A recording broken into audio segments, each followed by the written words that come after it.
You know, I have this bad habit where before I start a fast and at the end of a fast, I don't normally take pictures. I don't know why I do it, but I've at least gotten into the point. I've at least gotten to the point where at the end, I snap pictures. I have at least gotten to that point. But I was looking through all my photos and shit. I didn't snap any pictures before I started the fast. I might have taken a video where I did the spinneroonie or something, but I didn't take any pictures at the first day of my fast. I think I remember why. I think the reason why was that I was kind of mad at myself for gaining so much weight back at the end of my last fast, because after my birthday, I said, all right, I'm done. But for some odd reason, I continued for 2 more weeks. I can't remember why, but I know it wasn't like that whole, I need to build my body sort of thing. It was like, I think I lost control. Some real shit. I think I had lost control. So when I started this fast, it's like I didn't want to look at myself, I think it's a good thing. I think it's a good thing that I'm able to now look at myself and say, yeah, that's too much. Like, I see myself as fat. Even though this is probably my lowest weight of my adult life, I still look at this and say, man, this is too fat, man. This is too fat, which is a good thing. I'm glad I'm not satisfied with this, That will give me a lot of strength to push through to 200 pounds, you know what I mean? So, man. Yeah. But, I've been drinking my apple cider vinegar cocktail in the morning. It's like 2 tablespoons in here. It's nasty as shit. Every time I drink it, I feel like, I've been drinking this stuff for over a year, and I still have not gotten used to it. I drink it almost every morning. If I don't drink it in the morning, it's because I forgot. So almost every morning. They made a lot of money off of me. I don't really know that it helps, but I would say that at the very least, it's a placebo effect.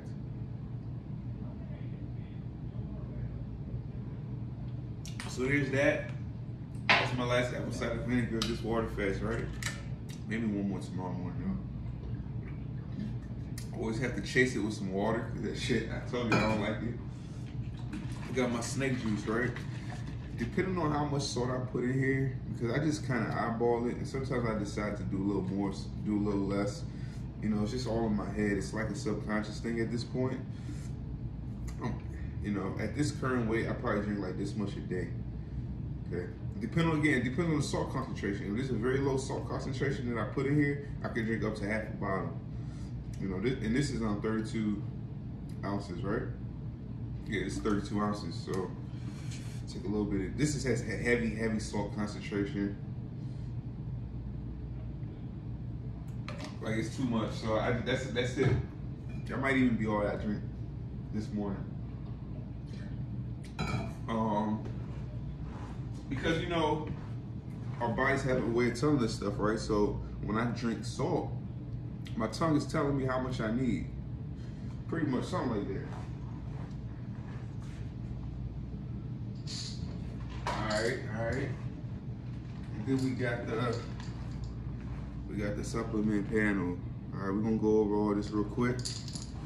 All right. This is a new one that I just bought during this water fast, all right? I just bought this one for this water fast, all right? The most important thing is that nutrition label, them ingredient labels, right? I hope that this thing is focusing, don't really know, but I'll go over it anyway. Okay, this has calcium. I'm not concerned about this. This actually has phosphorus, all right? It has magnesium, 119% of the daily value. I believe in going heavier on the magnesium though, all right? It also has potassium, all right? That's about 2%. This doesn't have a lot of potassium, so what I've been using is potassium citrate powder, and I put it inside my snake juice. This is the first or maybe second water fast where I've done it that way. I usually pop pills for potassium, but I don't like putting too much pills in my body, man. It's like, the longer I'm into a water fast, the less my body doesn't like me putting too much pills in my mouth, you know? So I try and divide it if I do take pills. You don't have to take all your pills at one time. You can, but they say that you pee out a lot of electrolytes. So if you take it all in at once and then you pee it out, where's the replenishment? Depending on your activity level, you might need to replenish more. So, you know, you just kind of got to fill yourself up. The key is confidence, though. So, I might have already taken 2 pills last night. I'm going to take 2 more. It doesn't hurt. This doesn't have a lot of potassium. I mostly take this for the magnesium. It was a good price. I got it from Mom, so here goes that one. All right. So then we're going to talk about these real quick. I call these the immune. I call these 3 the immune system booster, okay? Now, while I'm water fasting, I'm not eating food, so to ensure that my immune system is strong, especially during COVID times, I go ahead and take the vitamin D, right? I'm not going out a lot, so I'm not getting sunlight. I take the vitamin C, I take the zinc, all right? 1 pill of each. Sometimes I double up on vitamin D, it's not necessary. Sometimes I double up on vitamin C, not necessary. Sometimes I double up on zinc. I think that's necessary. All right, so we're just gonna take 1 of each because my system's kind of rejecting pills right now. I think when my system rejects pills, that means I'm gonna poop. I don't know though. We're gonna take 2 vitamin D. That's just my lucky number on vitamin D. All right. And the thing is, the vitamin D, it says 5%, 500% of daily value. The vitamin C says 1,000% of daily value. So again, you don't need to take too many, but I just do my own thing, man. And then the zinc, 273%. So it's not, sometimes I take 2, sometimes I take 1, sometimes I take none. I just kind of go with the flow, just being honest. This one, B complex, has a lot of shit in it. One time I read in the forum that someone's doctor recommended they take this while water fasting. So since I ever started water fasting, I've been taking B50 complex. I don't think you need it, but hey, like I said, some things serve as placebo. It makes me feel good. It makes me feel confident in what I'm doing, and I don't think it has any negative effects. And of course, it's 0 calories, 0 carbs, all that. So it keeps you in a fasted state. The only thing that I take that probably keeps me out of a fasted state is lemons, right? Squeezing lemons into water.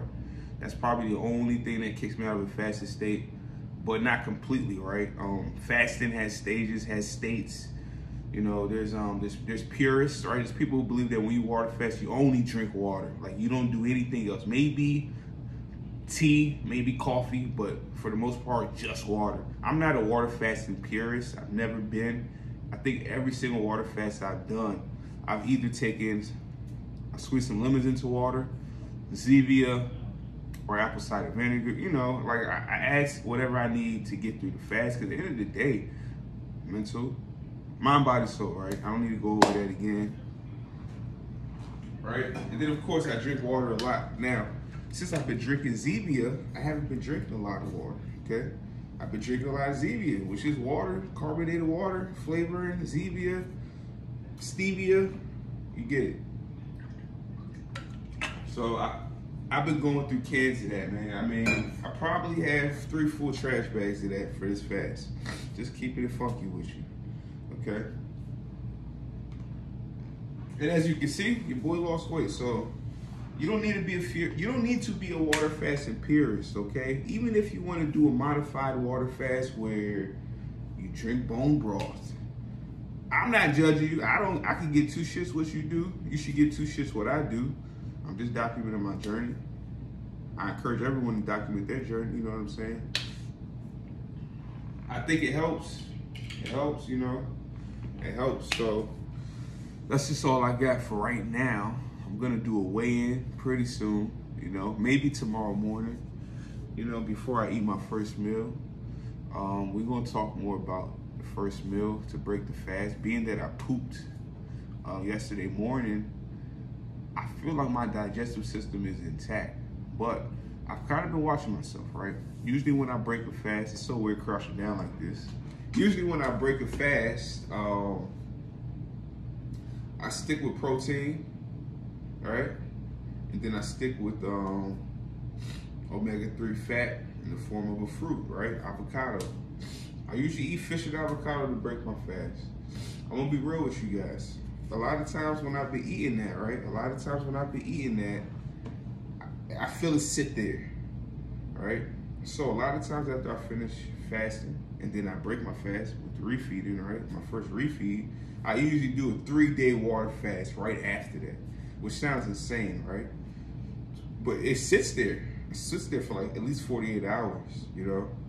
Because the truth is, I don't really need the food. I still got all this fat and my body's in this fat adapted state. So it's not gonna immediately start burning through that, you know what I'm saying? But the reason why I still eat it is because usually after I finish fasting, I usually begin activities, right? Whether it's hiking, biking, trail hiking, going to the gym, running, jogging, walking. I usually begin my activity sprees, right? And I usually do it like 2 a day. So that's why I feel confident eating that, because at least I know something's there just in case, right? Again, the one thing I'm trying to avoid is hypoglycemia, right? Now that I know what it is, I definitely want to avoid that because that shit's scary, right? You could pass out with that shit. You could pass out with orthostatic hypotension too. So I feel confident while I take that in. I have a lot of ideas of how I want to transition, but because I don't have anything concrete and because I haven't reached the end of my fast, I'm not gonna say anything yet, you know? But I have a lot of ideas, but there's one idea that's really sticking in there like, I'll say this though, all right? The two areas of focus, is protein, all right? We want to start building that muscle back, but I don't want to get fat or bloat, all right? So protein, but at the same time, lean, okay? I don't want to intake fat anymore. It's not that fat is bad, of course. Omega-3 fat is good, right? There's many studies that suggest that, right? So it's not, I'm not like anti-fat, trust me. I'm a fat eater. I believe in keto diet. I believe in going into ketosis. I believe in being in a fat adapted state. But I kind of want to cut my fat, all right? Definitely want to, I think I'm still in the state of my weight loss journey where I'm eliminating carbohydrates as much as possible. All right, I'm not going to intentionally eat like rice or pasta, right? Unless it's like, okay, cheat day, all right? Which is another thing that I don't want to talk about yet, but yeah. So anyways, protein, fat reduction, carb reduction, okay? But this is the big thing, calories, okay? Yes. I believe in sicko. I believe in calories in, calories out. I don't care what anyone says. You could believe what you want to believe. I'm not here to tell you what to believe. Don't tell me what to believe. I believe in calories, calories out. I've tested it. I know it works. But there's a lot of things you have to keep in mind when you focus on calories in, calories out. You got to focus on fiber. Fiber is so crucial, man. Just like when you eat carbohydrates, you got to take in fiber. When you're doing weight loss and when you're trying to manage a high calorie diet, you got to think about fiber, okay? So yeah, I don't want to cut my calories, even if I gain weight due to me not cutting my calories. And the reason I don't want to cut my calories is I do not want to F up my metabolism, okay? I already F'd up my metabolism October, November, you know what I'm saying? I kept it up through most of August. I F'd it up August, October, November. Now, it's like I'm fasted, right? I reset my system, reset my microbiome for the most part. Now it's time to keep my metabolism in place or build it. I don't want to reduce my metabolism. If I cut my calories, my metabolism will get fucked. I've experienced it before, okay? So, in my opinion, I have two options. I could keep fasting, which is highly likely, or I can go through the pain of gaining a little bit back while I fix my metabolism and eventually go into that state where it's like I'm just burning through my food, right? I'm just burning through the food I eat because I fix my metabolism. So it's either keep fasting until I figure out how to fix my metabolism and keep it fixed, or I figure that shit out right now. Now, I really want to reach 200 pounds. Really, I really want to hit the 220 pound area because I think that would be my ultimate end weight. I think I'll go below it and then come back up to it. So I really want to see how I feel, how I look at 220. I want to see how I feel on my bike. I want to see how I feel when I run, when I hit weights, everything at 220 pounds. And I can get there, but I'm not in a race, okay? One thing you guys may have heard me say plenty of times, this is a marathon, not a race. This ain't about hitting 200 pounds as fast as possible. It's about hitting 200 pounds, and that by the time I hit it, I've learned so much, I have gained so much knowledge, I have gained so much willpower, so much strength, right? So much clarity that I can maintain it, that I can hold it, that if I fluctuate weight, it's more so like I did that and I knew I was doing that and I have control. Again, this is the body series. I'm feeling my body. I'm liking myself. I'm gonna keep pushing. It's your boy, the American African, man. 40 days, water fasting. This is just the beginning of day 40, but we almost complete, all right? Like, comment, subscribe. I'll catch y'all in the next one. The next one should be the weigh-in, all right?